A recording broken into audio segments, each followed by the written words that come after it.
Hi guys, Alex Peak Performance Reviews. Welcome to another vlog and welcome to a different video. You'll see from the title, even though you see the Supra in the background, the video today is not about my Mark IV Supra.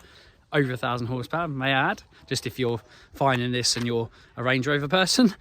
Yeah, obviously today's video is going to be about my Range Rover. I haven't posted about it for a while, and if you have followed me because of my content on the Range Rover, which actually is very slim, we last kind of was out in it and we had problems with it basically starting. We changed lots of different things, including fuel pump, filters, spark plugs, some parts of the ignition system, and we couldn't get it running, to the extent I've got to the point with it where I want to kill it with fire. So I have turned to a good friend who is a Land Rover specialist, and I will go and introduce you to him in a moment, which he may be reluctant for me to do so, because he's not a massive fan, I think, of the camera, but we're going to do it anyway. Admire the Supra a bit more. You'll see a Sierra, which we've had to move out. This is James's. This is his beast as well, and some other cars in there. Anyway, let's get on to seeing what the issue is. Like I say, I think Ian's going to go through lots of different things meticulously and try to get to the bottom of it. I'm not saying I wouldn't be surprised if he couldn't sort it, because I normally can sort everything, but he's much better at this, and certainly with those cars. So if anyone can do it, Ian can. And I'll tell you a bit more about him and where you would need to go to if you wanted, you know, something like that sorting. Yeah, let's get into it. Here we are in wee Barney. We've got a setup. Look, James has got his coffee barista set up here. We've got the old Clio, which we were going to turn into a track car, but I'll go on to that another time. But because we're probably not doing that now, are we, James? But yeah. Yeah. Anyway, this is Ian's. Yeah, too many cars. This is Ian's beast of a Range Rover V8. I think it's circa. I was about to say 800 horsepower, 300 horsepower with, like, I think around 400 foot-pound of torque. He has taken this down Santa Pod strip, and it is decently fast, proper fast, as in like kind of hot hatch fast, which is really, really good. And this is RPI Engineering. I'll put links in the bio to everything, where you go to contact them. And yeah, we'll talk to the man, maybe reluctantly. Ian, hello. Yeah, you can't see my face. Right? Yes. Anyway, Ian, I've got Ian here from RPI Engineering. I've done a little intro, just basically. I heard my 800 horsepower Range Rover. Yes, yes. That's a 6-year-old's three. That, yeah, I know. I was having a mind melt. It's too early on a Sunday morning, but I've got my coffee, so I'll be all right in a bit. Ian, tell me a little tiny bit about your company. I'm going to put the links in the bio anyway for everyone. Obviously, this is going to go on YouTube. And tell them, well, I've kind of given them a basic synopsis of things that I've tried, and I'm now at a point where I want to kill it with fire. So we're hoping you can resurrect it. I can't guarantee that you can do it. It's fine. So yeah, RPI Engineering, it's not my company. I manage it for a guy called Chris Crane. So I've been around the company for just over 20 years, and Rover V8s is the engine we specialise in. So it's all about, you know, the 3.5s up to the 4.6s in Range Rover Classics, P38s, TVRs, Westfields, Morgans, and all that sort of classic car. So if it predates about 2002, it interests us. So yeah, obviously I've known you for some time, from my Jack car days. And I finally found a few spare minutes to come down and give you a hand with this. Yeah, we're all busy at the moment, and it's always quite hard. We've tried loads of things with this, obviously, and normally I don't give up, but I just kind of got to the point where I think it's beyond my capability of what I'm normally used to, I guess. So I just thought, look, you know your beans around this, so if anyone's going to do it, it can be a case of knowing where to start and what to look for. There's a few little things that these traditionally have go wrong on them, so we can we'll get to those points in a minute. Just confirmed we've got a spark, so we have a spark, so that's number one ticked off. Yeah, cool. So yeah, I'm going to let Ian get into this, and I'll keep you up to date of what he's kind of doing and, you know, what we end up finding. And hopefully we may, obviously, like I said before in the intro, it may not be the case, because it doesn't matter how good something like this is, we may have or need a component that we haven't got that we may need to get, and we can then, you know, diagnose or find that will be the thing that starts it. But we're going to get into that, and if we do start it, hopefully we'll see it start. But yeah, anyway, let's get into it. That's the aim. Yeah, start and drive is the aim. Right, so let's get into it. Right, I heard Ian doing a little bit more then. What have you just done, Ian? It kind of sounded like it was close to starting, but yeah. I'm not saying it's necessarily the case. So we confirmed we've got spark, as I said a minute ago, and what I've done to rule out the engine putting any fuel in and potentially flooding it, we've unplugged the ECU. I've unplugged the 9th cold start injector as well, just to remind myself, because I don't want that plugged in when we do plug the ECU back in. Sprayed some of our friend down the plenum here and gave it a fire, and she certainly, you know, had cylinders firing, so that's a good sign. I'm just going to stick the strobe light on and make sure the timing is correct, because I haven't done that yet. It shouldn't be out, because I don't think you've moved the distributor, have you? I haven't, no. So it ought to be in the right yeah, place. no, I haven't, the no. right place. I haven't when it touched last ran, it could still be 10 degrees out and playing us up now. So yeah, cool. we'll confirm that, and then we'll start plugging the ECU back in and making sure we've got things like fuel pump, injector pulse, and that sort of stuff. Awesome. See, that is why this guy is the man. Like that shit, obviously, with these kind of cars, I mess around with loads of different other cars. But if you're specialised in something like this, don't get me wrong, or anything that's similar to that, which I tend to not be, Ian meticulously knows how to go from start to finish through the kind of diagnostics of getting a car to potentially start and where the problem can lie.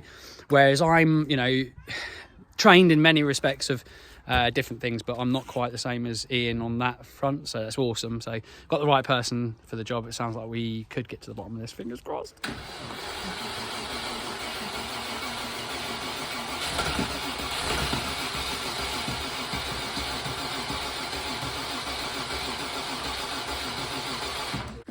So yeah, Ian, give us a little update of a few things we've done, I guess. And yeah, so we found out that the diode pack that should be underneath the driver's seat isn't there anymore. It's been replaced with just a standard relay. It's quite common for that to happen because it looks identical to a normal relay. So we've now got the injectors fired. We've got the fuel pump running by hot wiring instead of a diode, and we've got the injectors firing by doing the same there. There is a third wire to do with the cold start injector that's off that diode pack, which I haven't looped into the mix yet. And what we're now doing, we've confirmed we've got the injectors pulsing. It does try and fire off the easy start still, but I'm just going to check the resistor pack because our low impedance injectors, it's got a resistance pack, to check the connections on there, because they're quite common to go bad. And we've actually only tested cylinder 8 injector is electrically firing. We haven't tested the other 7, and obviously if the resistor pack is bad, we might only be firing 1 or 2 cylinders. Yeah, so it ain't going to start like that. No, so yeah, we keep going through, and we'll get that. And oh, by the way, that was me that fucked up and changed the diode pack for something that was just a normal relay. I thought the customer was always right. Yeah, I should have just pleaded ignorance there. But yeah, anyway, yeah, let's crack on and see what we can do. I don't want to flood it, you see. Yeah.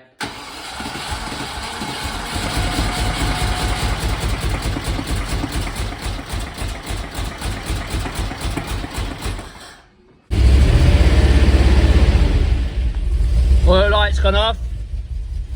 What? Oil lights off. Is it? Yeah. Excellent.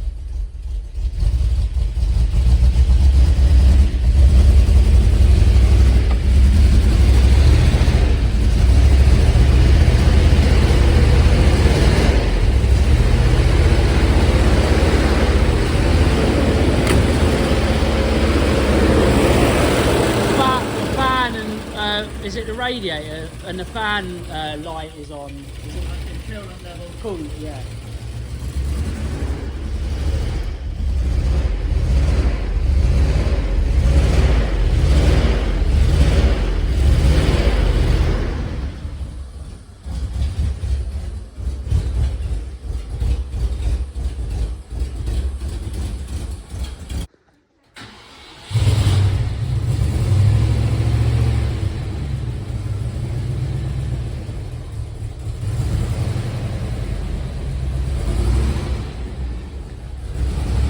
That is an achievement though, isn't it? It's amazing. Oh, might not want to go in gear yet. Probably hasn't been straight.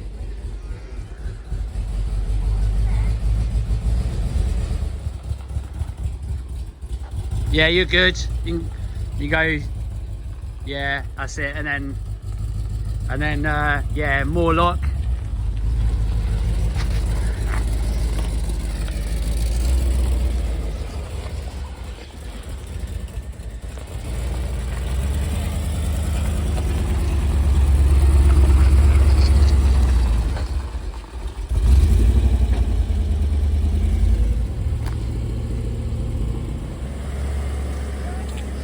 that, just so you know, is just a little bit of a cloth that we've just basically put there so it doesn't hit against a car of ours that when we're working on it. But anyway, we've done a number of things since I last came to you. Ian has basically just noticed that also we had a really cheap set of coil leads, brand new, yeah, and they literally would not make this car run on all cylinders and basically fire in a nice way. We definitely had a cylinder that was missing. Yeah, 100%. We set the efficient timing, but we definitely had a cylinder that was not firing. You could hear it on the throttle up, which now is lovely. And all we've done is change the Magnecore plug leads. Boom, done. Yeah. So aside from a lot of other things as well, and just actually we kind of missed a bit of of dialogue between this. So what we found that was an issue that I had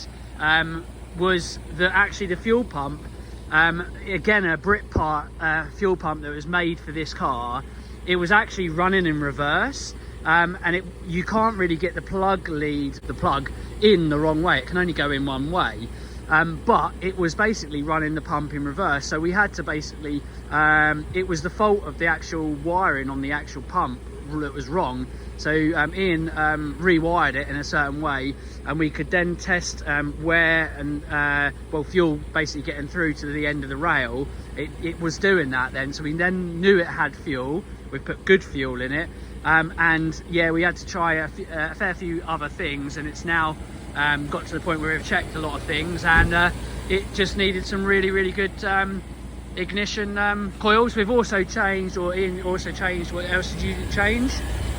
For a new... Oh, we did the cap and rotor. Yeah, cap and rotor as well, because it was in a... furry. Yeah, it was furry in a tired way. So this now has effectively had a really...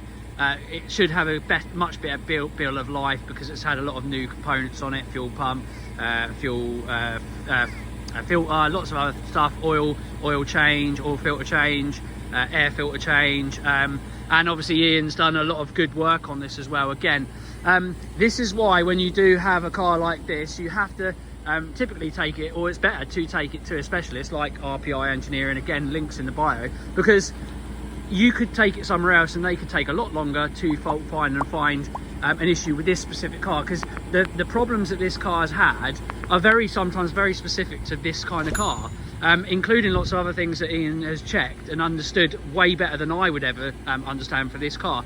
So it's awesome. But anyway, we've got, yeah, result, we've got it running, and happy days. Thank you very much, Ian. Top man. Job done. Yeah, with that, guys, yeah, that is the end of the vlog, and we are going to basically clean this car up, get an MOT so it can just basically check all the normal things that you'd normally check, and yeah, all going well. MOT pass. It may have some components that may need to be changed on other parts, but we'll see. But it runs and it sounds amazing as well. Yeah, I'm really pleased. Yeah, it's been a long time that we've had that car not running right, so I'm so pleased. Yeah, anyway, guys, again, links in the bio to everything about Ian and RPI Engineering.